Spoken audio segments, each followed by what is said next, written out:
দেশের সব স্তরের শিক্ষা প্রতিষ্ঠান পবিত্র রমজান, ঈদ উল ফিতর এবং অন্যান্য গুরুত্বপূর্ণ ছুটির কারণে ২রা মার্চ থেকে ৮ই এপ্রিল পর্যন্ত ৪০ দিনের জন্য বন্ধ থাকবে। এই সময়ে রমজান, শুভ দোলযাত্রা, স্বাধীনতা দিবস, জুমাতুল বিদা, শবে কদর ও ঈদ উল ফিতরের ছুটিও অন্তর্ভুক্ত থাকবে।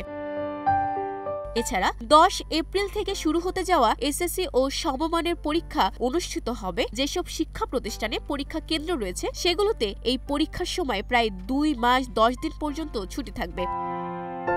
শিক্ষা মন্ত্রণালয় জানায়, পরীক্ষার সময়ে ক্লাস না হলেও শিক্ষা প্রতিষ্ঠানগুলো যদি নিজেরা ক্লাস নিতে চায় তাহলে কোনো বাধা থাকবে না। তবে অভিভাবক ঐক্য ফোরাম ২০ রমজান পর্যন্ত ক্লাস চালু রাখার দাবি জানিয়েছে, যাতে শিক্ষার্থীদের পাঠদান অব্যাহত থাকে এবং তাদের পড়াশোনায় কোনো বিঘ্ন না ঘটে।